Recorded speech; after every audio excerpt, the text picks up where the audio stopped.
Ladies and gentlemen, let me get y'all's attention for just a minute. We're about to start the House Judiciary Committee, but there's two things I need to talk to y'all about before we get going, okay? Prince Chestnut's father-in-law passed away this week, so Prince is not going to be here today. And many of you will remember Matt Friday, or do know Matt Friday. Matt was in this body several years ago. He's now on the Court of Civil Appeals. Matt had a massive heart attack. He is at Shelby Memorial Hospital. He's in intensive care. And I want y'all to join me for just a moment in a word of prayer as we think about this. You know, with a lot of things, we talk about a lot of stuff here, y'all. And I don't mean that it's not important. Everything we got on here I think is important. But everything we've got on here is a first world problem. When you have a massive heart attack and you're in intensive care, that trumps every single thing we're doing in here this afternoon. So join me for a moment, will you please? Lord, we do come to you now, and we just love Matt. We've known him for so long. We think so much of him. He is such a value to this state. He was a value to this state when he was in this legislature. He is a value to this state on the Court of Civil Appeals. We ask you, Lord, to be with Matt. We ask you to bring him to his much-wanted health. We ask you to comfort him, his family, his wife, his 5 children, as they're gathered around, and they also pray for Matt's recovery. And we just ask that you would be with him, Lord. Bring him back to his health. Restore him to us. For it's in Christ's name we pray. Amen. All right. Thank y'all very, very much. Go ahead. Let's call the roll for us. Hill. Here. Wadsworth. Here. England. Here. Almond. Bedsole. Brinyard. Chestnut. Faulkner. McClammy. Pettis. Here. Robbins. Here. Simpson. Starnes. Stringer. Tillman. We have a quorum. We got several things. First thing, though, before we get going, we got Dr. Eric Mackey with us. Dr. Mackey is the superintendent of the State Board of Education.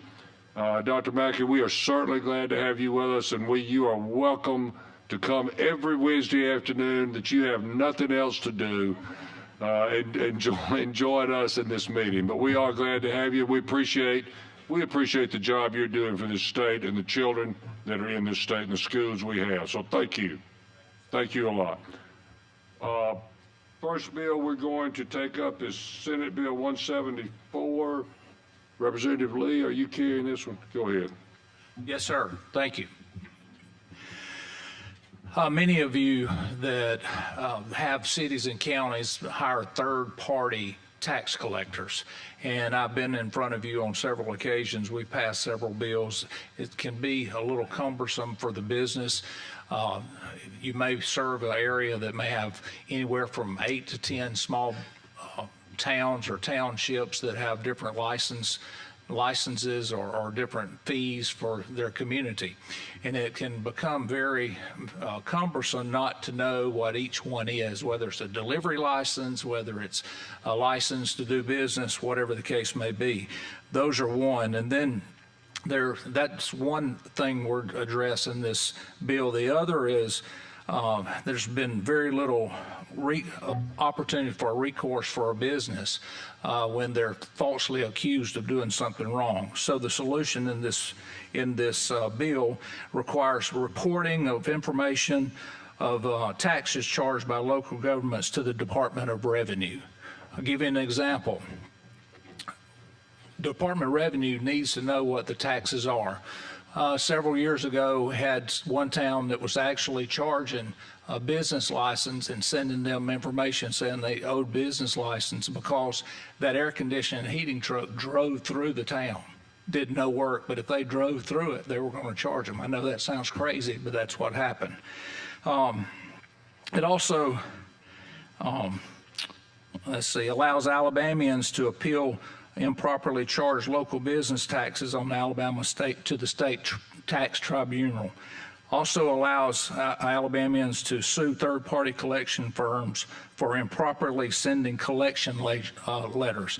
We've also seen where some of these third-party collectors will just send out a mass letter to all the different businesses saying you owe certain things when they had no idea they did, and the number would be, say, $200. Well, the business is busy, and rather than fighting it, they would just send $200. Whatever that number may be, I'm making the number up. But this prevents that. It says that they have to actually have it on file with the State Department, and then they have to actually contact that person with the exact problem that they're dealing with without sending out mass letters. That is the bill in a nutshell. This bill looks thick, but a lot of this is already language that was in the code already.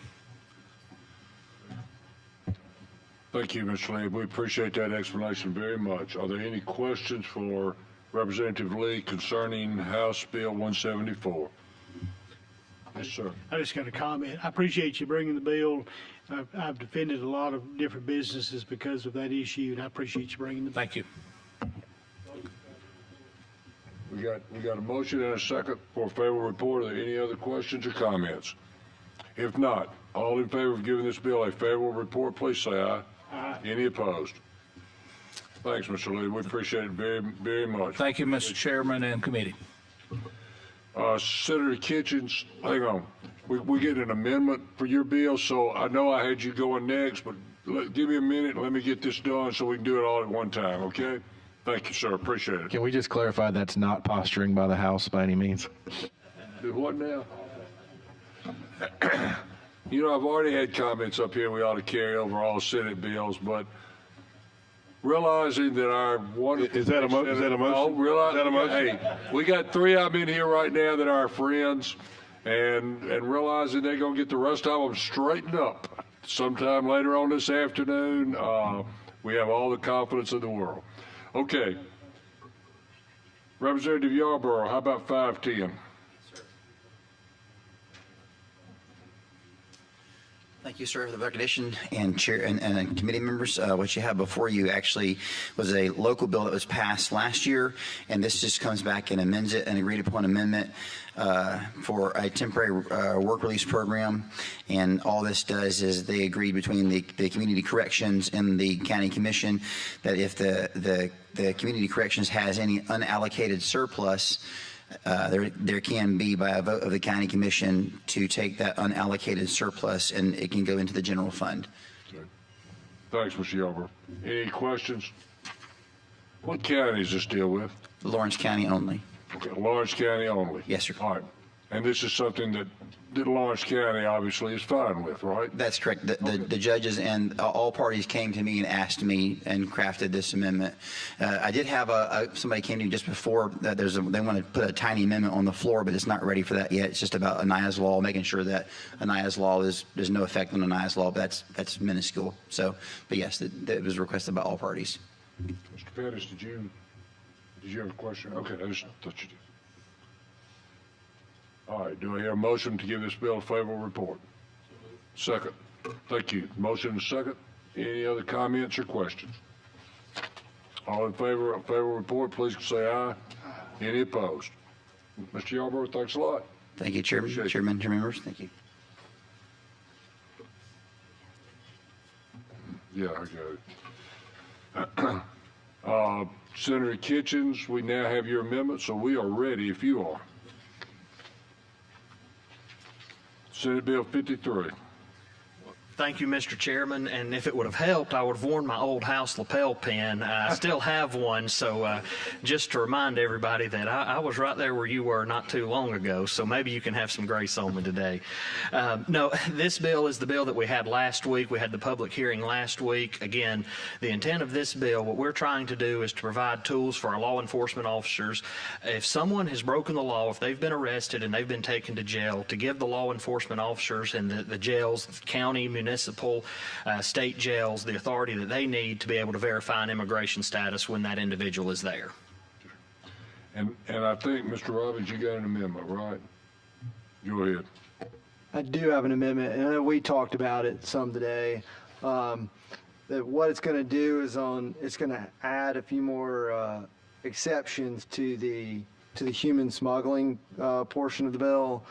because there was some debate and conversation last week about this, and one of the things that we'll do on line 295, page 11, it'll replace that line and say there'll be an exemption for the following. And the three new exemptions would be if you are a healthcare provider to transport or treat a patient, which, as we discussed, HIPAA already doesn't ask what your immigration status is, but this is just kind of a belt and suspenders thing that they're not already asking. But it just makes an ambulance driver feel safe that they pick someone up. They're not going to end up getting prosecuted for picking up someone in an ambulance, or a nurse treating a patient, which they weren't going to anyway. And the next thing is that as long as you are, if you are a religious or you're doing it in religious or charitable purposes, as long as it is not for a commercial purpose. So that's saying that if you are, as the pastor said last week, the Good Samaritan, we're not going to prosecute you. But if you're the Catholic Charities running a business operation out of your charity, you will be prosecuted because you're using it for commercial purposes, not as a true charitable organization. And the next thing is the exemption would be, which Representative Wadsworth mentioned, and a few people mentioned, that the attorney exemption, oftentimes the attorney won't drive the immigrant. It would be maybe an agent or someone on behalf of the attorney. So what we're saying is any person to transport an individual to or from a location for governmental purposes, because a hearing would be a government purpose. So any person carrying and transporting for that reason would now be exempt. So that's the amendment, Mr. Chairman. Thank you, sir. I appreciate it. That's the amendment, and obviously Mr. Robbins offers that amendment. Is there a second to that amendment? Thank you. We have a motion and a second. Are there any comments on the amendment? I've got a question on the amendment. Sure. On page 1 of your amendment, up there, I guess, item 5, it says replace line 295 on page 11 with the following: it shall not be a violation of this section to do any of the following, colon, then it says bracket 1, close bracket, for any, but I don't see anything in the bill that relates to that any, unless I'm missing something. All right, so you're saying right there, D, so section D, where it says it shall not be, right now it reads it shall not be a violation of the section for any educator or other employee, blah, blah, blah. So now what it would say is it shall not be a violation of this section to do any of the following, colon.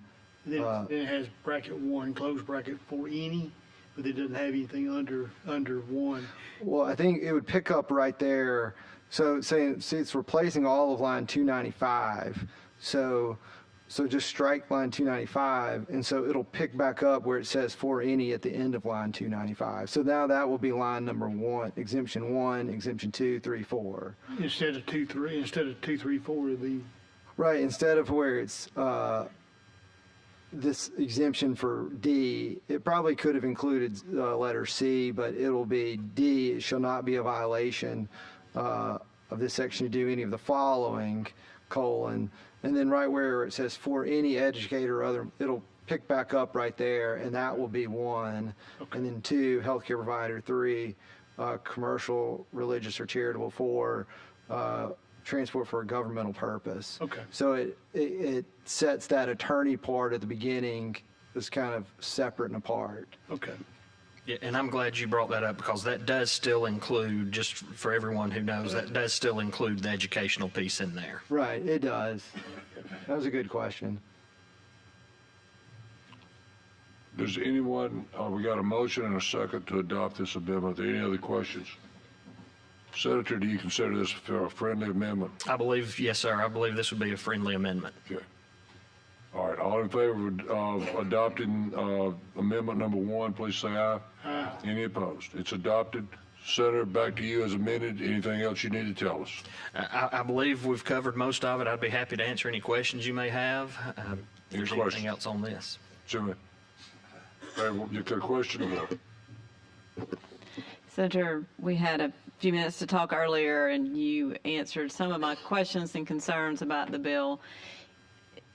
There have been a lot of changes to this bill since it first started. And I know that's a hard thing sometimes for us, first of all, to keep up with, but much less for people back home who are trying to watch and keep up. Can you best you can off the top of your head, highlight for us some of the changes that have been made along the way since you first introduced this bill. Yeah, there was really a more in-depth section relating to the human smuggling, and this bill has gone through many different steps along the way, and I believe even some of the speakers that spoke last week, some of the things they were speaking on was the original bill that had been introduced, the engrossed version that y'all have before you.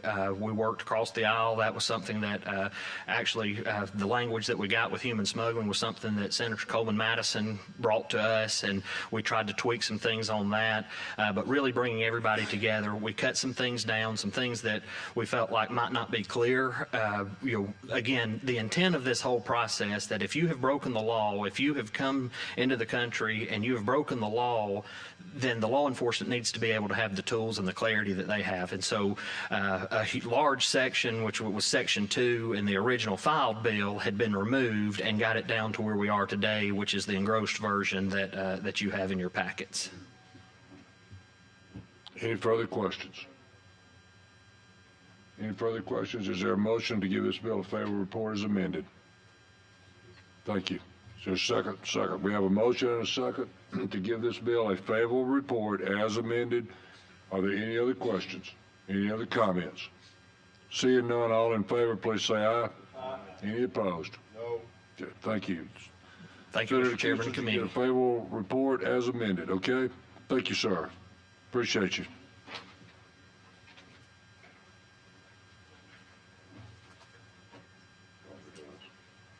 I think they can clear that up. Senator Barfoot, you want to talk about Senate Bill 119?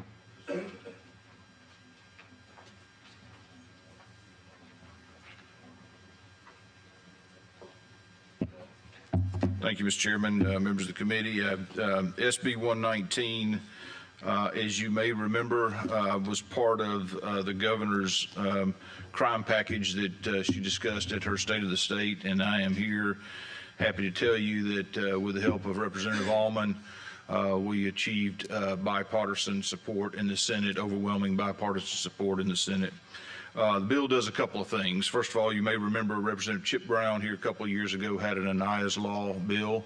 That's a constitutional amendment, and I think this committee's already heard that and may be waiting approval on the floor, hopefully. Portion of this bill is the enabling portion of that, the expansion of the Aniah's Law. I will tell you that that went through a couple of changes along the way, unintended consequences as it may be, and we figured out that some of the language that was in the original bill did not need to be in there. So with help from all different parties involved, we were able to cut that down. So the enabling portion of that, as it deals with the Aniah's Law, simply would add in solicitation or attempted or conspiracy to commit murder, as well as shooting into an occupied building. So that's one portion of this bill, the enabling portion of that Aniah's Law. Secondly, under current law, shooting into an unoccupied building, and when I say building, the statute actually goes further. It says building, automobile, airplane, train. We don't touch the unoccupied. That is still a Class C felony under Alabama law and would remain so. The only change we made under this piece of legislation would be that if you were found guilty of discharging a firearm into an occupied building, dwelling, any of those automobile, it would increase the penalties in that from a Class B felony to a Class A felony.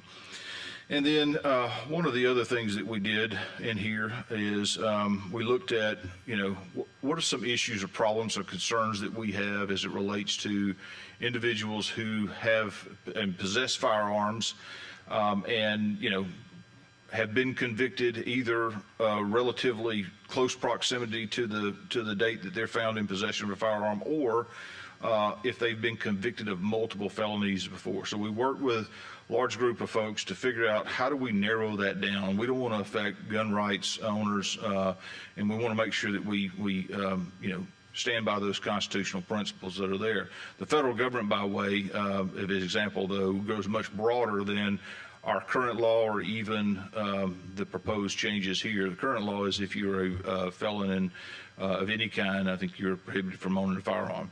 What we've done in this situation is we've limited it to if you have a firearm in your possession, if you've been convicted of a felony within a 5-year window preceding that, then that could be a new charge. Or if you have 3 or more felony convictions, that would be a new charge on you. So I think again, overwhelming support in the Senate. I think there was 1 no vote, and I think that was a mistake. Member was on a previous roll, and I think intended to vote yes on that. So bipartisan support in the Senate, and happy to answer any questions. Thank you, sir. Does anyone have a question for Senator Barfoot? I do. Yes, sir. Senator, I appreciate your efforts on this bill, and I understand that this is one of the governor's package, and I understand, but I want to make sure that we always, and I thank you for what you said in your comments, we need to make sure that we always keep in mind that this is a right, this is not a privilege, and we're not to just willy-nilly invade people's rights under our Constitution. And the Second Amendment is something that is very important to our country and for keeping us the way we are. So I appreciate your efforts to stay away from that. There's one line in this bill that causes me a little bit of trouble, but I think it's already existing law. It's not something you added, and that's that a person of unsound mind.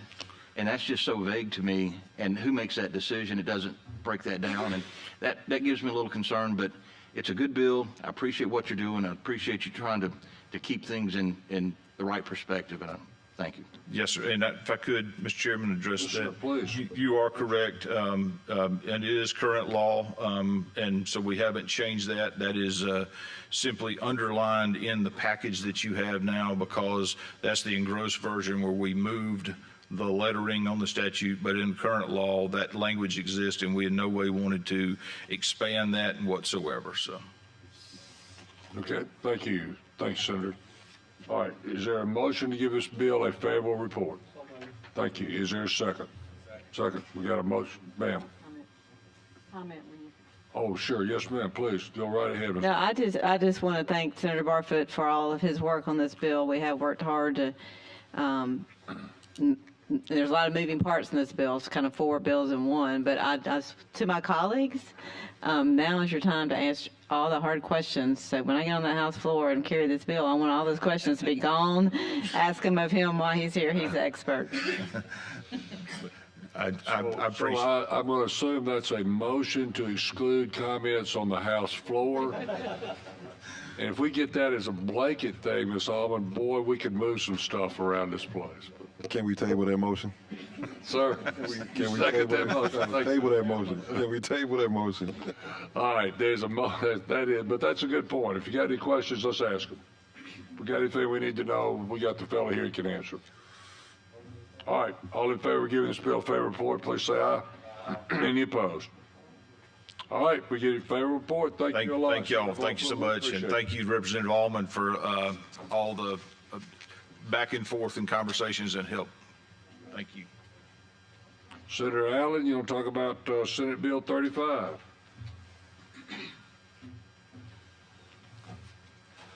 Thank you, Mr. Chairman, committee. Senate Bill 35 deals with a very serious issue, and one that many of you probably have already read a lot about, sexual extortion. And the original bill, the current law, was passed in March of 2017.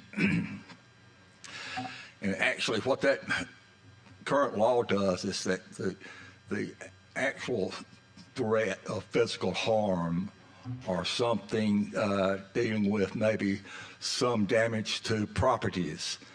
And so that's the current law. So this SB 35 deals with the initial threat to expose contents, whether it may be a video, a picture, any certain items that can be transmitted or whatever. So that's so this bill is very simple. So SB 35 adds the threat of content And so, Mr. Chairman, I'll be open to a question or two. And I think Mr. England has either a question or a comment.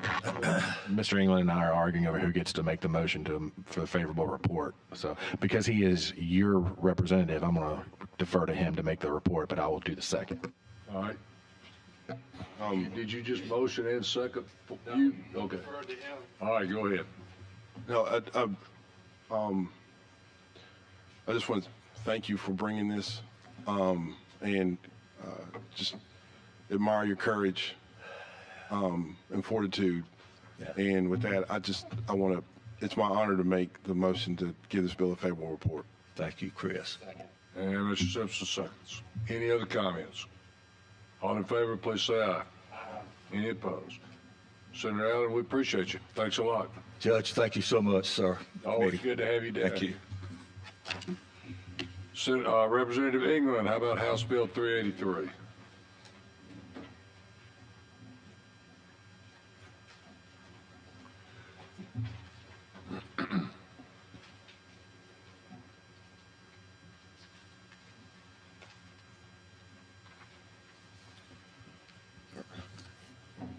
Thank you for the recognition and opportunity to present this bill, Your Honor. And I want you to know that I put a tie on for you today, Judge. I recognize it, Mr. England, but I wasn't going to call it to anybody's attention because the last thing in the world I'd ever want to do is single you out and embarrass you in front of a whole crowd of people by saying that it's pretty rare for you to wear a tie to an event. But thank you. Thank you. I appreciate you not doing that. I would. He said Your Honor multiple times. He has a bill ready to go. And this is something that I did not have on my bingo card. This is the second year in a row that I've brought this legislation, and what it does is that we have a prohibition in the law that has been established based upon a previous situation where someone who'd been performing an autopsy on an organ had been taken without notifying next of kin. So a few years ago, we passed a bill, created a law that required next of kin to be notified in the event an organ was taken for autopsy purposes. Here recently, we've discovered that there was my best estimate is a legal agreement between the Department of Corrections and the University of Alabama Birmingham, where they were taking organs from from deceased inmates, and basically the warden was given UAB permission to keep those organs in violation of a very clear prohibition. So in order to make sure that doesn't happen again, what this bill does is it offers the opportunity, someone who does this can be charged with a Class C felony. And I also want to make something very clear. This does not deal with our Department of Forensic Sciences, because our Department of Forensic Sciences, A, doesn't keep whole organs, but B, can only perform an autopsy to determine cause and manner, which is why it happened and how it happened, and they have to be ordered by a court before they can perform the autopsy. After extensive conversations with Angelo Delamata, which, by the way, we have one of the best Department of Forensic Sciences in the country, there are efforts to make sure that it's not about the Department of Forensic Sciences, because again, they don't keep whole organs, and they only perform autopsies in situations where suspicious circumstances created their involvement. This deals with others. So with that, I'll answer any questions. Mr. Simpson. I'm going to continue this bipartisan working together we have and make the motion for a favorable report. Second. There's a second motion and a second. Any other comments? Mr. England, I told you we don't have a public hearing, but I also told you I had some folks that might want to say something. If you wish to call someone up to do so, you may. I don't think there's anyone here, but as you pointed out, though, there's been a lawsuit going on now that is still pending in here in Montgomery County behind some of this activity. So some of those plaintiffs in that case I don't know if they've contacted you, but they will. I've spoken to several, and again, some of the situations they describe are just harrowing. All right, we got a motion and a second. Give this bill a favorable report. All in favor, please say aye. Any opposed? All right, Mr. Ingram, thanks so much. Thank you. We appreciate you. Ms. Albin, you want 498? Yes, sir. If Thanks. you don't mind, I'll sit right here. I've got several pieces of paper. Certainly. So thank you, Mr. Chairman and committee. This is HB 498 that I'm bringing on behalf of the State Superintendent of Education. Dr. McHugh is here. And I'm going to read in part some of the explanation. I personally have learned a lot working through this bill. It has to do with his ability or lack thereof to get information under certain circumstances where it's needed, and how he can or currently cannot get the information that's needed to make certain investigations. And I want to kind of make it clear, if it's okay with your chairman, my chairman, to kind of go through some examples so everybody's on the same page. I think there have been some questions about it. Department of Education is required by statute to investigate and manage allegations against a teacher's license to teach and against other school employees, such as bus drivers. Once a complaint has been made, the department's legal office and their investigator work together to determine whether the matter should move forward against the teacher or be dismissed. It's very important. This is the period in which the subpoena powers that are being requested are needed. It's very important that all teacher complaints are fully investigated as quickly as possible. So what they're trying to do is gather this information at the investigative stage as quickly as possible to be able to make a determination whether the case should move forward. If it does move forward, there's three options. The teacher can provide a written response, the teacher can request a full hearing, or a teacher can surrender their license. This bill was modeled after other agencies' language. Other agencies, such as Department of Revenue, has the same language in their bill. They have the same subpoena powers, and there's other departments that do it as well. And that's the request of this department, to have the subpoena powers during this investigative stage. There's still due process. The recipient or their lawyer can always move to set aside a subpoena. Okay, and then if so, there's a hearing, and all sides, if we do go to a hearing, all sides can subpoena the evidence. I'll give you two examples of where this might happen. First, a complaint may be made against that a teacher is involved in an inappropriate relationship with a child. Nothing occurred on school grounds, and the school does not have any information to give the department on the complaint, and officials are uncooperative. Without the ability to subpoena witnesses and information, this case cannot be fully investigated. That's one example. Another example is when there's been a complaint against a bus driver, but an employee refuses to provide documents or allow the department to interview witnesses, or the employer refuses. So that's sort of a second example that's pretty common. Not every teacher or not every school, even though they're required to report incidents to the department, not every school will put a teacher on leave because of an allegation, and it's the state's responsibility to investigate these matters and possibly take action against the teacher's license. So that's sort of the need of the subpoena powers. There's I would call a companion bill that Representative Collins is carrying that we actually had on the House floor yesterday, and if you remember, I carried it over, because without this bill, it doesn't make a whole lot of sense. This bill, Mr. Robbins, you had questions about this. This bill goes into detail about how the subpoena can be issued, and how witnesses can be summoned and all of that. This and Ms. Collins' bill does not go into this detail because it really is referencing back to this bill. And I think you and I talked about that might be a possibility, and that is after having conversations with the department, that is in fact the case. So I'll stop there and try to attempt to answer any questions, and also there are people here from the department who can do a better job than I do. Yeah. Any questions on this bill? Yes, sir. Cynthia, what court would be issuing the orders, issuing the subpoenas, and how would they get jurisdiction to do so? I'm going to ask the lawyers from the department to come up and correct things I say incorrectly, but as I understand it, this would give him the power to issue the subpoena through the department directly and without court, just like Department of Revenue can, other departments can currently. Is that correct? That's right. The subpoenas could be served through the state superintendent of education or any circuit judge, magistrate, or district judge in the name of the department. Also could be directed to any sheriff or any process server to be able to be served. If you would like to quash the subpoena or push back on the subpoena, there's the due process to request that, and then we would go into circuit court. If we have a hearing on this, that's an administrative procedure hearing that's in front of an administrative law judge, and so things would be heard there as well. So their failure to comply with the subpoena, if they fail to comply, is there a compel process administratively?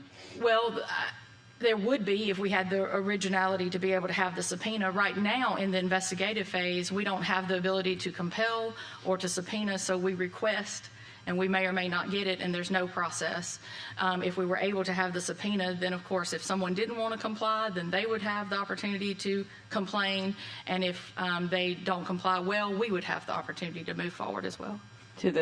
How would that look? How would you move forward? Well, we would probably end up in some type of a court proceeding in circuit court or at an administrative law judge, depending on at what point there was a problem with the subpoena. This is the investigative phase, but you also continue investigating when a case is actually being developed, and so it could be at either stage. Okay, thank you. Good question. Just had a question. As far as the testimony, is all the testimony given through an administrative law judge? Well, that's if there's a hearing. In this situation, this is kind of like, if you could envision, it's on the front half. It's when you're actually investigating. So if there's been a complaint made against someone's license, it's like any of the agencies that have a licensing board. That's then when the board or the agency is actually protecting the public. So that's a situation where there's a complaint against a teacher.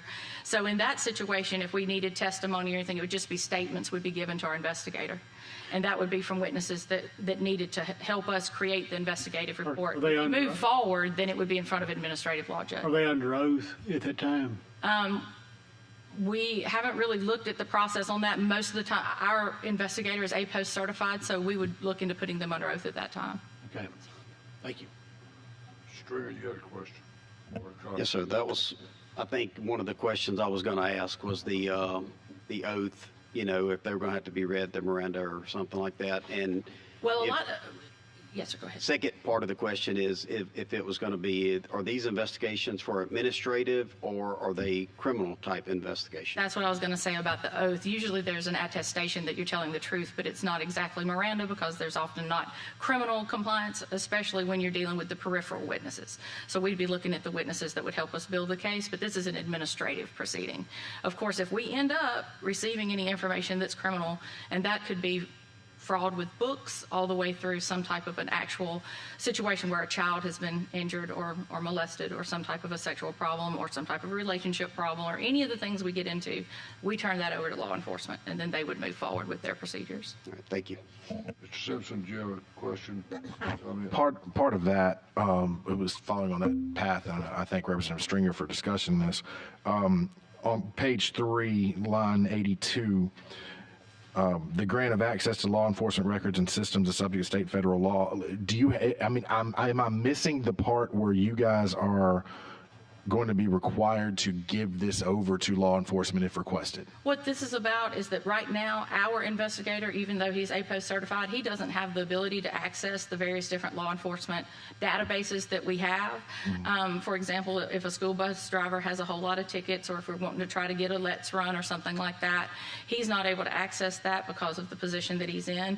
This would mean that if our investigator were given the ability to be able to receive that type of information, he's going to sign off on all of the protections that would say that he's going to use it in the correct manner and that there would be repercussions if anything were used improperly. So that's really our investigators need to sign off on proper use of any type of law enforcement records. But there's not a reciprocal agreement that if law enforcement is reaching out to you to see the records, let's say you subpoena someone, you have a hearing, you have all of this testimony to come through there, there's not an agreement through this paperwork, through this bill as it is, that the law enforcement would be entitled to get a copy of that. There's not anything in this bill that tells law enforcement that they would get it, but there's absolutely nothing stopping it. And law enforcement would already have the opportunity to be able to subpoena those things from us. And so Who would make that determination? well, if there were actually a law enforcement case, a lot of the times we refer it to law enforcement and we're working with law enforcement. But if you don't, and what I'm trying to get down, please, I'm not trying to argue with you. I'm not trying to be combative in this point.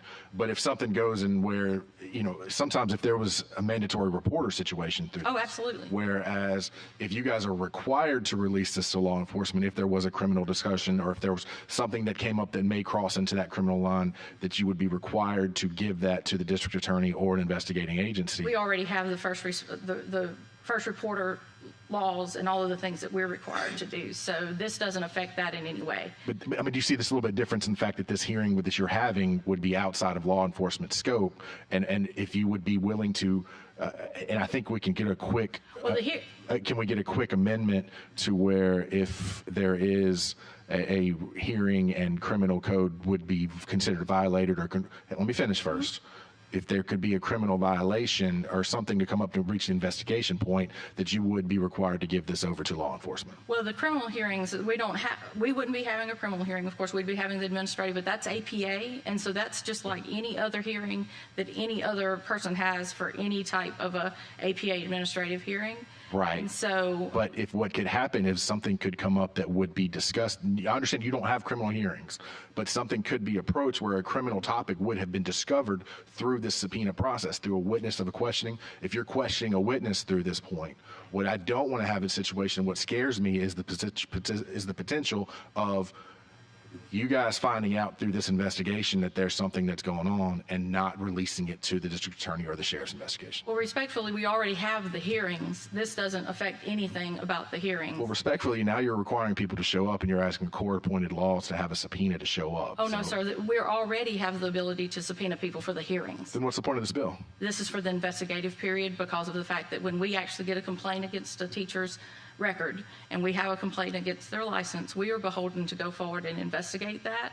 And if we're not able to get the information quickly, this means that we're going to take a lot more time to try to figure out what we're going to do against that teacher's certificate. And then also we're going to have to decide if we're unable to get the evidence that we may have to not take action against that, or if we are unable to get it quickly enough, but we know that there's an issue there, we may have to move forward where in normal situation we'd be able to clear that teacher quicker.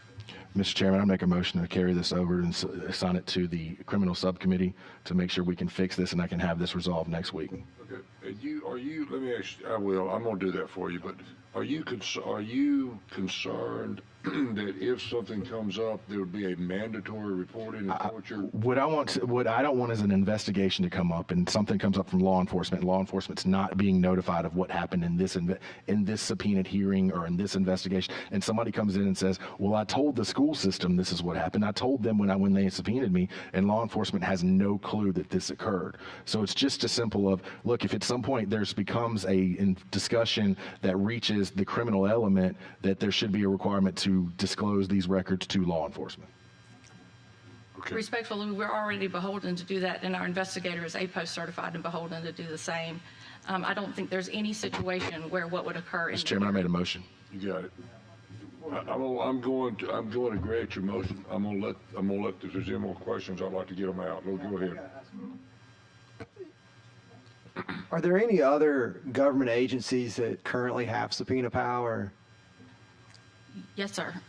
So you are not this lone agency that has subpoena power?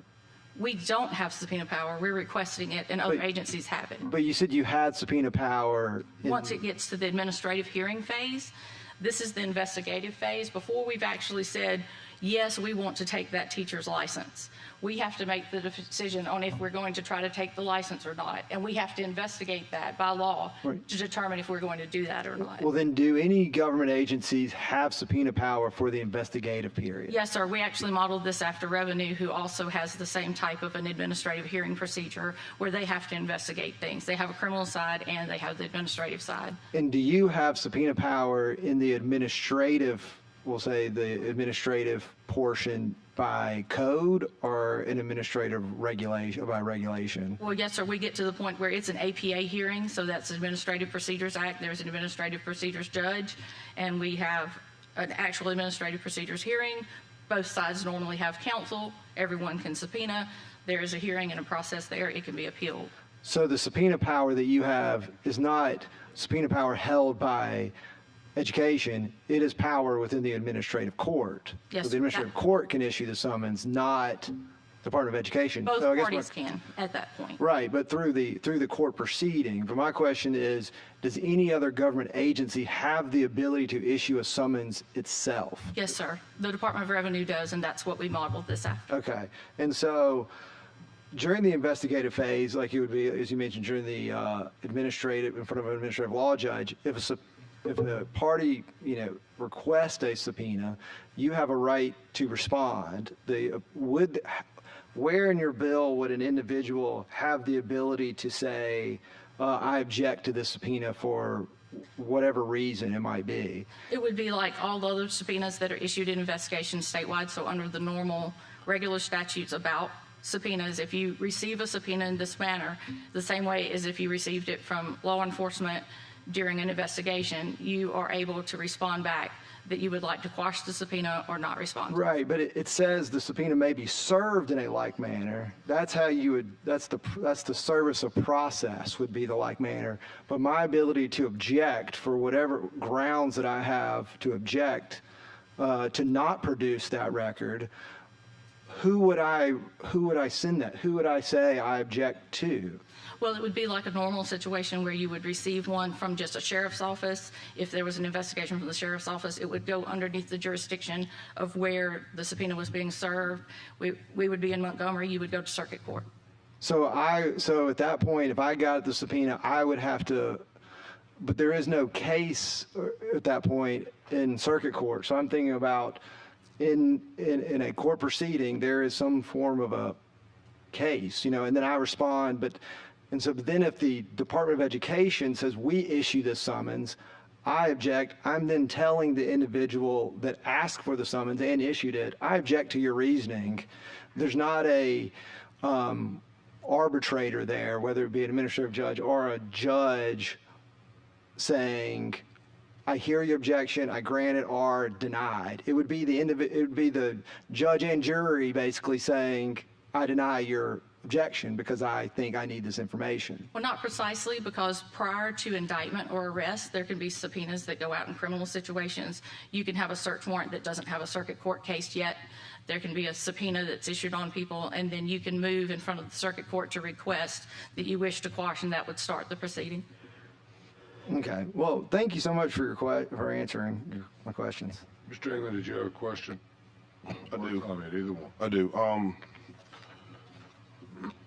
So there aren't very many entities that have subpoena power. Matter of fact, the legislature does not have subpoena power. That's something we discovered a long time ago when we were going through the impeachment procedure of a governor. But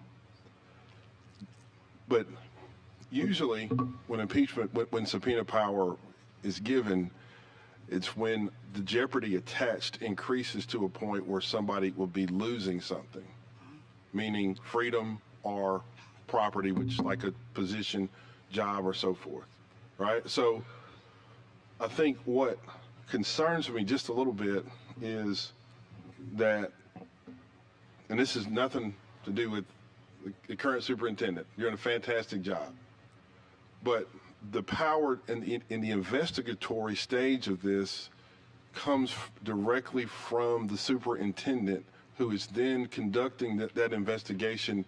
And before jeopardy has attached, and we're talking about losing a license, we're actually talking about the ability to compel people, not just testimony, but also get records, which could be anything, cell phones and so forth. And that authority would come directly from the superintendent. Now, to your credit, you've also said that there are checks and balances in place. But oftentimes, most people who are uninitiated in the system, once they receive something like this, they are either, scared, they hire an attorney, but their process in their minds means that I've done something wrong. And oftentimes in the investigatory stage of this, you don't know if you're talking to just a witness or a co-conspirator, which means that you could send a subpoena in the investigation, not in the hearing part of this, but we're creating the evidence to get to the hearing. You may be sending a subpoena or an STT for records or the testimony or the witness statement of somebody who was directly involved in the offense itself. So it just concerns me that it comes from, like, the power to issue this comes directly from the superintendent, which, you know, that's a lot of authority to invest in an individual in an investigatory stage of a procedure. Because honestly, law enforcement can't necessarily do that at the early stages of an investigation either. And so I understand why it's necessary, but I also understand why there would be some pause, not necessarily because of the procedure itself, but where it could potentially start. And I understand that, and I understand those concerns. For me, I believe, especially from being counsel for various different agencies through the years, that there is an industry, but then when your license occurs, that licensing process and that complaint process is actually protecting the public from the industry. So we're actually vested with being able to actually investigate and provide people with teaching licenses and remove teaching licenses from people. We think that in this situation, the fact that oftentimes we're working with local officials and they know if there's an investigation, they know if there's something that's going on with the case, that we have had the complaint received. So we have to get a complaint first before we look at anything. And oftentimes they would just like a piece of paper, a subpoena to cover them, so that they're able to give the things to us so that we can complete our investigation. And right now we believe that it's hurting teachers and children, that it takes us too long, and oftentimes we don't get the correct evidence.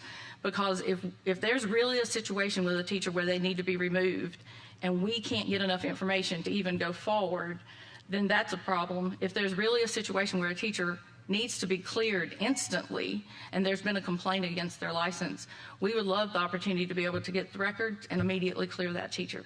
So we believe this protects our teachers and our children. All right, well, last point. So the superintendent, obviously, with counsel from investigators and so forth, I'm not saying that he's going to do this, he or she's going to do this on their own, but those folks will be making the determination and drawing up the documents to determine what information is relevant and what information isn't. Those are specifically, that's administrative responsibility, and I think it says, the superintendent may summon any witness to appear and give testimony and summoned by SD subpoena duces tecum. I probably said that all wrong. Any record, books, or other information of any kind relating to any matter which the State Department of Education or the State Board of Education has the authority to administer or regulate. That's a lot. Like, that's a lot of authority. So, I mean, I'm not trying to stop it. I just think, you know, I think it's worthy of a discussion because of how much power is being invested into one individual to get records and compel testimony. That's a lot. So, so again, your explanation has been detailed and thorough, but it still doesn't necessarily make me comfortable, especially considering that a lot of other agencies don't have this authority that comes directly from the person that's in charge. There are other checks and balances in there before that document goes out and says you must give me your phone or your records or your emails or whatever. And a lot of times on the SDTs, you don't even know that those things have been issued until you get an order that says give me the records. Because somebody could do that to you right now, and you wouldn't know until somebody hands you an order that compels you to turn those things over, which, you know, we use it in law enforcement all the time, but it's different because we're investigating a crime. But here, this is just we're not even at the point of taking somebody's license yet. We're basically just asking questions. So There has been a complaint against someone's license for us to even be involved. So there has to be a complaint to request that this teacher is unfit for us to even initiate. okay. Thank you. Thank you for your responses, and I'm supportive of this concept of being able to allow y'all to get to subpoena. I do have a little concern about, since we don't know if it's administrative or might potentially become criminal, and now you're going to be able to compel testimony or statements about this. At some point, is there any fear that because you're not issuing Miranda or anything like that, that you might ask questions and get answers that then would ruin a criminal case against that person later because of the process? I can answer that. The Miranda, as long as they're not in custody, Miranda does not apply. So the school system wouldn't have custody to do that. Good deal. Thank you. That's right. One other issue, and part of this on the back end, look at the bipartisanship we're coming with here.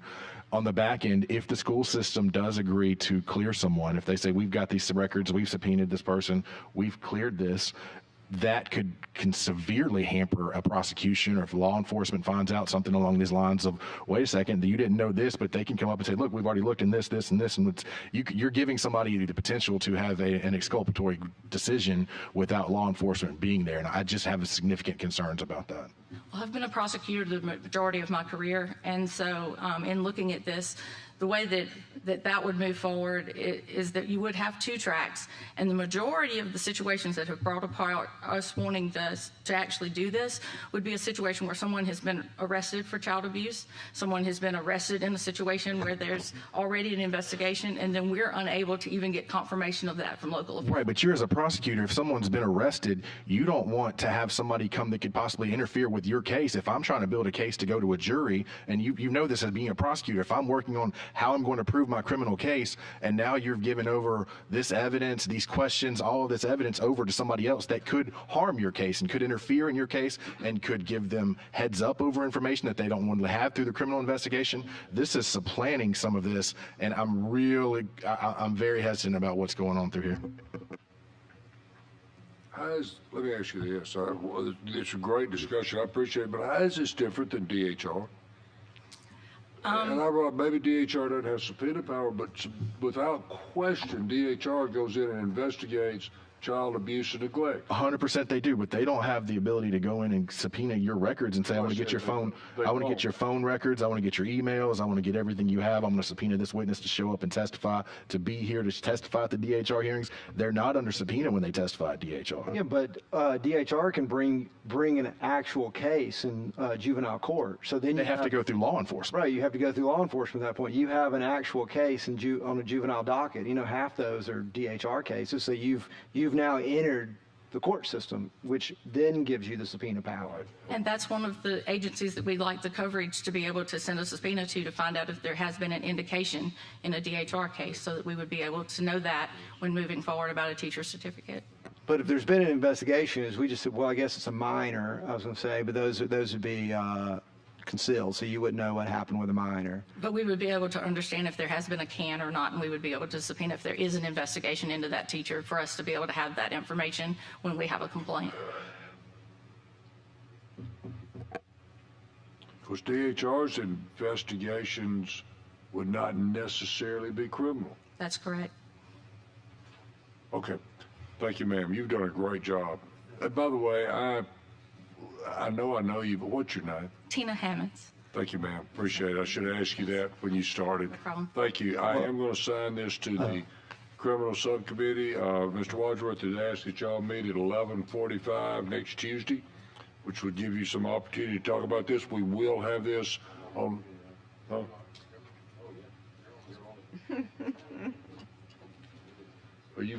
Mr. England, we'll put you on this if you wish to be there. England, Simpson, Starnes, Stringer, and Tillman.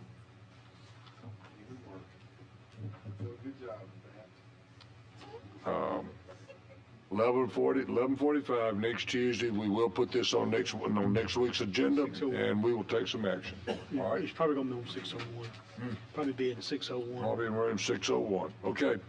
Listen, Ms. Allman, thanks. We appreciate it. Thank I you. want to, for those of you that are looking at the agenda, I want to go a little bit out of order because one of our House members is asked to be present at the point in time we have this public hearing on HB 476. So I'm going to call the public hearing at this time on HB 476 of Representative Lands. For those of you that are here, certainly we're going to have testimony. We're going to let you speak on this bill after Ms. Lands does. If there are any questions for any individual that speaks in connection with this bill, we will let the members of this committee question. However, at this point in time today, we will not take amendments to the bill, nor will we take a vote on it today. Again, this bill will be on our agenda for next week. Okay, Ms. Lands, thank you for bringing this bill. This is HB 476, and I'd like to have the public hearing. So please go ahead, ma'am, explain it to us. Okay. Thank you, Mr. Chairman, and thank you, committee members. I'm here to introduce HB 476, the Alabama Right to Repair Act, which would empower consumers and independent repair providers. It would reduce consumer costs and have significant environmental and economic benefits. It promotes affordability, sustainability, and access to critical supplies. And each of you should have a fact sheet in your packet. This bill is truly about restoring freedom and fairness to Alabama consumers and small businesses.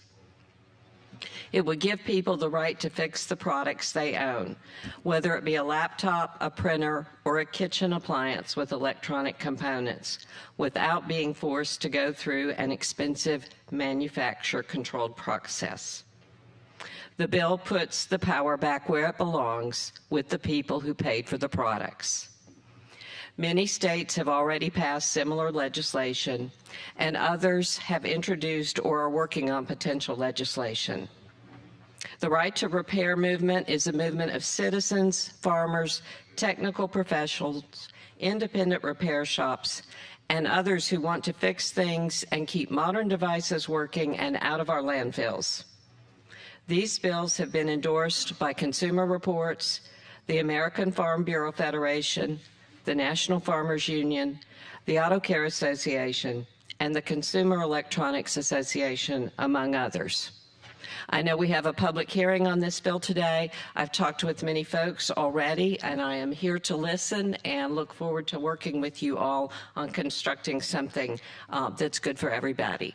Mr. Chairman, I'm not sure if I take questions today, and if so, if I do that before or after. After. Let's let them speak. At that point in time, I'm going to give you an opportunity to come back and re-sum it up for us, and any questions that need to be asked or wish to be asked.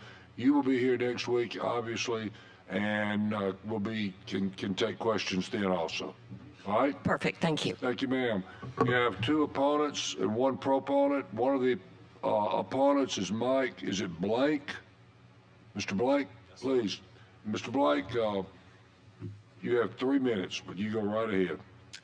Thank you, Chair, members of the committee. My name is Mike Blank with CTIA, the Trade Association for the Wireless Industry, speaking in opposition to the bill. The marketplace already provides a wide range of consumer choice for repair with varying levels of quality, price, and convenience without the mandates imposed by this legislation. The marketplace continues to evolve. Manufacturers continue to make changes to address consumer demand while offering consumers safe and reliable repair options. Many manufacturers have expanded the repair options, from growing the number of authorized repair providers to increasing access to tools, parts, and manuals directly to consumers. It's important that with more repair options available, consumers continue to have access to professional repair providers that can demonstrate the competence to provide a safe and reliable repair. CTIA has launched 2 programs, the WISE Technician Program and the WISE Authorized Service Provider Program. This was the result of collaboration between manufacturers, repair providers, and other industry stakeholders. These programs educate and test independent repair technicians and certify those that meet the highest standards. They provide consumers with a predictable, high-quality repair experience. CTIA's WISE program now includes over 21,000 certified technicians nationally. And many manufacturers provide tools, parts, and manuals directly to WISE certified independent repair providers. CTIA has members that believe they fall under the definition of both manufacturer and independent repair provider, essentially making them unable to comply with this law and reducing the number of repair facilities available to consumers in Alabama.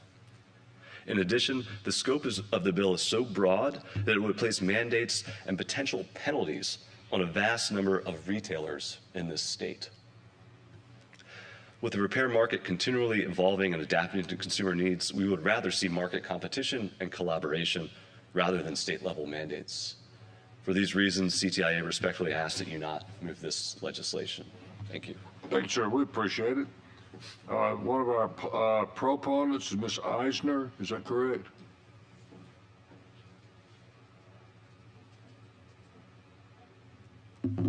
Good afternoon. Thanks for having me. It's not very often that we have bills that are bipartisan. I think this is one of those magical moments when I see reasons as a very, very progressive person that I support this, which is that it's wonderful for our environment to keep appliances going for longer rather than throwing them into landfills, particularly with the sort of toxic components that are often involved in e-waste. It's also great for the economy to have folks who are able to make a small business out of repairing electronics. It's also increasingly necessary as the price of goods across the country are going up right now with inflation, and because of tariffs, it's harder and harder to get certain things imported into this country. So, for example, my fridge that I grew up with as a kid, I had the same refrigerator my entire childhood. My mom still had it when I was in college. You probably had the same experience. Our fridge used to last 30 years. These days, you can't expect things to last that long, and when you call out a repair person, they will often say to you, they aren't designed to last, they aren't designed to be repaired. This is an example where the right thing to do economically also happens to be the right thing to do environmentally, and I hope you'll support this bill. Thank you, ma'am. We appreciate that very much.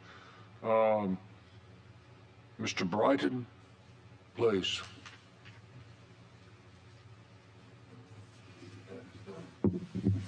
Thank you all. Chair Hill and members of the committee, my name is Dustin Brighton, and I represent the Repair Done Right Coalition. The Repair Done Right Coalition is made up of companies, organizations, and people who care deeply about ensuring that innovative products are repaired and maintained in a safe, private, and authorized manner. These companies assist in connecting consumers, businesses, and governments through products designed to assist in improving the lives of those who use them. The products and services which these companies manufacture are essential in ensuring that commerce and personal relationships remain intact. This also includes how important these products were during the recent pandemic. The Repair Done Right Coalition is opposed at this time to House Bill 476, which would mandate original equipment manufacturers, OEMs, of digital electronic equipment to make tools, parts, and documentation available to third-party repair providers. The effects of this bill would lead to both physical safety risks and threats to the security and privacy of the people of Alabama. OEMs currently offer a wide range of safe, secure, and affordable repair options through networks. Mandating that companies outsource their repair service to a third-party network prevents them from being able to fully stand behind their product's safety and security. A 2021 study done by researchers at University of Guelph in Ontario, Canada, found that personal data from computers was accessed at least 50% of the time when taken to third-party repair shops. Concerningly, in some cases, the consumer's data was not only accessed, but copied onto another device. A 2024 white paper done by UL Solutions found that 88% of aftermarket battery brands failed to meet regional safety standards. This trend of aftermarket batteries failing to meet safety requirement poses a real and significant threat to consumer safety, while also demonstrating that it's preferable for consumers to purchase repair equipment and services from an OEM or a trained professional. Manufacturers should be able to ensure all their products are repaired by professionals whom they trust and whom they know will go about the repair with safety and security as a top priority. Our members are dedicated to working with you to promote digital safety while rejecting unwarranted intervention, which would put the cybersecurity of Alabamans at risk. House Bill 476 would prevent manufacturers from ensuring that the privacy, safety, and security of their customers is protected at all times. And for those reasons, again, we are currently opposed to House Bill 476, and I appreciate the opportunity to be here with you today. We thank you for coming. We thank you for sharing with us. All right, Ms. Lance. Ms. Lance? Yes, sir.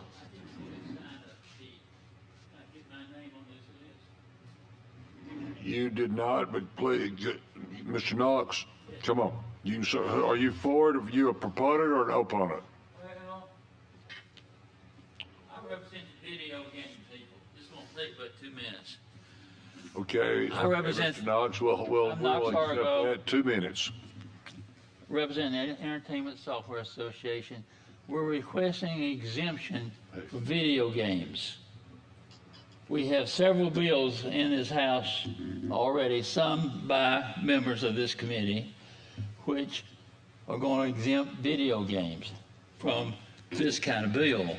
Now, the lady mentioned the other states that passed it, and she's right. California, Minnesota, Colorado, and Oregon has passed this legislation. All of them exempt video games. That's all we're asking for, is exemption of video games. And I think I've solicited some wording for the committee can look at. That's it. Good. Thank you, sir. Appreciate it. Thank you, Judge. I appreciate it. Oh, you're more than welcome. Ms. Lands. Okay. Ms. Lands, I certainly will, at this point, if you have anything you wish to say after you've heard this, what you've heard, you may, or I'll open this up for questions for the committee. So I appreciate everyone who's spoken today, and many others have also spoken with me. I have a stack of things to look at and review, but I'm looking forward to working with everyone and trying to come up with something that satisfies all of our points. I brought this legislation because I believe that we benefit from enhancing consumer protection, ensuring that Alabama consumers have freedom of choice to promote small business, and then because of my environmental concerns. But I do look forward. I think we can pull together something I hope that satisfies everyone, and I'm open to any questions from the committee members. Okay. Does any member of the committee have a question for any one of the individuals who spoke either for or against this? No, I had a question for Representative Lands. Representative A. Yeah, I've got a lot of concerns about this, mainly about the lawsuit portion of this, of creating a new cause of action. Somebody doesn't have these parts. I think for me to even, to get to this bill, that part's got to come out for me. The ability to sue manufacturers if they don't have the parts or they hadn't done something right, and it raises me a lot of concerns about them having what is fair and reasonable. But that would be at the initial for me would be to eliminate this lawsuit capability. Then I guess, I'm sympathetic to, what you're trying to do to help people. And the nice lady that spoke, in favor of your bill. to how can we reach something that helps people be able to do this. So I kind of like, maybe there's something there to that part of it. But suing people, for this is my biggest concern that would need to be addressed for me. Appreciate that, Rep. Faulkner, and look forward to talking with you further. Happy to talk about it. Yes, sir, Mr. England.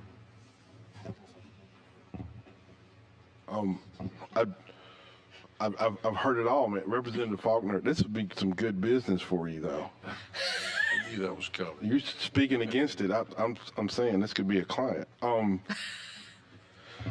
But also, let me get this straight. So at some point, because I'm trying to figure out where the two differences lie, and it feels like to me that we want more options so we can take our devices or whatever's broken to other places to get it fixed. More places creates competition, which then drives down the price. But on the other side, we want to make sure you got to come to us to get your devices repaired because we can maintain that cost. We can also hold you hostage because you can't go get this anywhere else. And, for me, like a pro-business type of thing, as you mentioned, the more options you have, the better it is for you as a consumer because you can shop, you can compare. And it looks like to me, it says in here you have to maintain some parts, also have to make sure that the instructions and things like that are maintained. So if I'm stupid enough to tear up my own stuff, I have a right to do it. So absolutely. So again, I do understand Representative Faulkner's concern about the lawsuit component of it, but at the same time, I think there has to be some measured response to making sure that consumers have as many options as possible available to them to get their devices repaired, because when one party controls the ability to repair your device, they can also control how much it costs. Which exactly. Means it could also become prohibitively expensive. And I come from Huntsville, which is a town of very tech-savvy people. And I hear a lot from people that the option is to pay $300 to get their device repaired when it's just a $25 part and they feel like they can do it themselves. I'm not one of those tech-savvy people, but a lot of folks are. My house is littered with things I've destroyed just because I've got too much confidence in myself. But again, I have a right to do that. And by the way, I mean, I don't see anything wrong with creating some sort of a scheme that offers consumers more options. But we can all work together to get to that point, but in concept, it makes sense to me. Thank you. I'm confused on the environmental aspect of this. Because you're requiring the replacement parts for at least 5 years, does that mean you're requiring the person to manufacture 2 separate items, one to send out to the customer and one to keep back in, or one parts to keep in? And if you're having multiple parts that have to stay there for 5 years for all of the potential parts that could be injured, are you creating more? I mean, I don't understand how the environmental impact, how does that help the environment when you have to have more things that are built and manufactured through the process that have to just sit standing by for 5 years? Yeah, I think I can, if you don't mind, I think I can answer that. So I think right there, I'm just speculating because I know we talked, but that you don't have to manufacture, obviously, one phone for every phone, but you would have some sense of a data set of we had X number of faulty whatever over the years, over the past year. So therefore, we need to have X in stock. But I do see your point. But this is not that, because it's saying you have to have it. If you don't have those parts, then you are subject to a fine and you are subject to being sued. So let's say you have X number of dollars. Well, if X is X number of items, well, if X is less than the number of items you've produced, then you're going to get sued. Well, I think that Well, what I was going to say to you, probably offline, but we could change that. I haven't talked to Representative Lands, but we can talk about it. On taking that from a shall to a may right there, that you should have enough, but there's no guarantee. I mean, because you're having to project out as a business how much you have to have. And then I do see your point of if after the 5 years, all right, we've moved on to the new generation of whatever device it is, and now we're stuck holding 500,000 widgets that we don't need anymore. So what do we do with these 500,000 widgets? Under this law, you'd have to keep them for 5 years and just keep them. Right.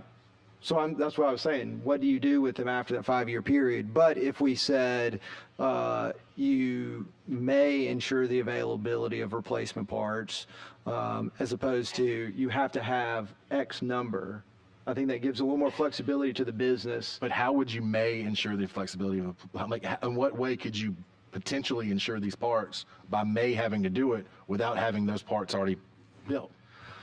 Well, I think some of this it's about a business model. It's about the model of that business too. I mean, some businesses are going to create extra widgets for that purpose, and some are going to. And that goes right back to my point of the environmental aspect of it. If you're having to produce, if you're selling X number of widgets and you have to have X number of widgets as backup in case X number of widgets get through, then you're having 2X number of widgets. How is that environmentally helpful for the environment?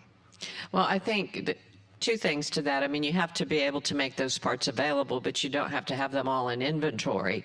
And then also the parts generally are smaller than, say, like your refrigerator, and the electronic piece of that is a much smaller system. So we're trying to keep the fridges and the washers and the dryers and the printers and those kinds of things out of landfills to extend the life of them. So the parts the electronic pieces of that would be smaller than the appliance itself. And what would happen to those electronic pieces after 5 years? Well, I don't know how many you'd have to have on hand just to be able to make them available upon request. You would have to have the same number that you produce, correct? Well, you could produce as you had demand. You have to provide. Well, let me ask, if you don't mind, how is it done now? So, I know if you have whatever piece of equipment and it breaks and you need a part, how is it done now where companies have, their inventory, what was the process now and how much they keep in inventory? Just general. That's a good question, and that I don't know, but I will find out. Because obviously, it's done, yeah. If you go to an auto parts store, there is an inventory, and then they might say, we're out of this part, we'll have to get it from here, and there's an inventory somewhere else. So I just am wondering, when you do produce a lot of these electronics, I don't know the electronics world, you obviously produce extra because you have an inventory somewhere. So I was just kind of curious as to what that was. If there was a standard business, traditional, you need this many parts per however many parts we produced. So I think that'd be interesting to know, but thank you. And the other cool thing that's going on right now is that a lot of electronics and glass and other items are making their excess product available to artists who are using those items to create art for individuals and in public spaces. So some people that are concerned about the environment, I think, are doing some really neat things to make sure things don't end up in the landfill. But I don't know there's much they can do with old fridges. Right. Listen, thanks. Interesting questions, and we appreciate all of them. We got a week. We're not going to take a vote on this today, and obviously we're going to have some amendments for you. And we will have those ready in a week, and we will have you back up here and let you answer at that point in time. But thank you, ma'am. We appreciate it. Thank you all. Mr. Stringer, let's do one that we can vote on. How about HB 412? Yes, sir. Thank you, Chairman.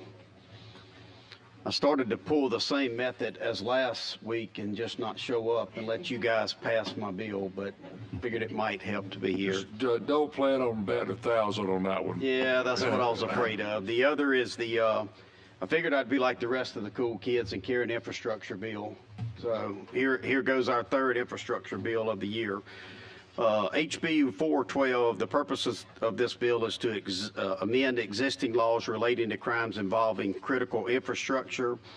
It's going to make the penalties harsher for people that trespass or damage an imported critical infrastructures like power plants, pipelines, cell phone towers, that type situations. It's also going to increase the penalties if you damage or interrupt the operations. It's going to increase that penalty from a Class C felony to a Class B felony. And it also strengthens the criminal tampering laws by including attempted service interruptions. And some of that, what we have seen is these individuals that will do these type of incidents will trespass into these facilities, whether they're cell phone tower facilities, power plant, pipelines, and then they will come back and actually do the damage and the crimes. And I'm available for any questions. Any questions for Representative Stringer? Yes, sir. Yes, sir. We do have one amendment. Yeah, I've got an amendment. All right, I know we discussed this earlier, and I discussed it when we had the other infrastructure bill, and Matt and I talked, and so I'm bringing it this time that it's not even related to your language. It's pre-existing law, but on line 103, where we say steel making facility that uses an electric arc furnace, I'm just want to take out the word steel making, so that way any facility that uses an electric arc furnace is critical infrastructure, because there's a lot of other industries that make metals with electric arc furnaces, and if we're considering one critical, we might as well consider all of our metal making, cast metal industry critical infrastructure. And this is a friendly amendment that affects actually a couple facilities, steel mills in my district. So there is the amendment offered by Mr. Robbins. Is there a second to that amendment? Thank you, Mr. Starnes. Any questions concerning the amendment? Seeing none, all in favor of adopting this amendment, please say aye. Aye. Any opposed? Amendment is adopted. We are back to you, Mr. Stringer. Are you okay? Is there Yes, sir. else? We have a give an amendment. Mr. Bedsoe, do you have something? Oh, no. Okay. Okay. Good deal. Yes, sir. That is all the amendments, and open for any questions. All right, it's back to you as amended. Motion for favorable. Motion for favorable report is amended. We got a second. Any other questions or comments? All in favor of giving this bill a favorable report as amended, please say aye. Aye. Thank you. Any opposed? Appreciate you. Thanks, Mr. Stringer. Thanks, sir. Representative Hope Jones, last but certainly not least. Thank you, Mr. Chairman and committee. Thanks for the last but not least also. HB 527 would create limits to the liability of a person that operates an off-roading park for claims arising from the inherent risk of participating in the off-roading activities. This bill mirrors the equine law that has been in force for 50 plus years, which in my terms would strictly be right at your own risk. These are action-packed entities, whether it's equine or whether it's in the off-roading. The bill would also go on and have specific signage. Mr. Chairman, at the appropriate time, we do have a friendly amendment too. And who has the amendment? All right, Mr. Bernier, please. Yes, sir. The amendment begins by replacing lines 46 through 47 on page 2 with the following. Have known that the off-road vehicle was faulty or defective, and the fault or the defect in the off-road vehicle caused the injury. The next amendment would be replace lines 81 through 82 on page 3 with the following. Resulting from the inherent risk of off-roading except as allowed by state law. And then replace line 86 on page 4 with the following. H, an operator shall maintain liability insurance coverage in an amount not less than $1 million per occurrence and $2 million in aggregate to be eligible for the immunity provided in this section. An operator shall make evidence of its current insurance available for inspection at the request of any participant or legal representative of a participant. Section 2, this act shall become effective on October. And then it would just carry on. Yeah. Y'all have heard the amendment. Is there a second to the amendment? I second. Thank you. There's a motion and a second to adopt this amendment. Is there any other questions? All right, seeing none, all in favor of adopting this amendment, please say aye. Aye. Any opposed? Okay, ma'am, back to you as amended. Anything else you need to tell us? No, sir. All right, is there a motion to give this bill a favorable report as amended? So moved. There's a second and a second. Any other questions or comments? All in favor of giving this bill a favorable report as amended, please say aye. Any opposed? Thank you, ma'am. We Thank you, appreciate Mr. Chairman. Enjoyed ma'am. your committee. And that's got our meeting for today. Thank y'all for coming. Look forward to seeing you next week.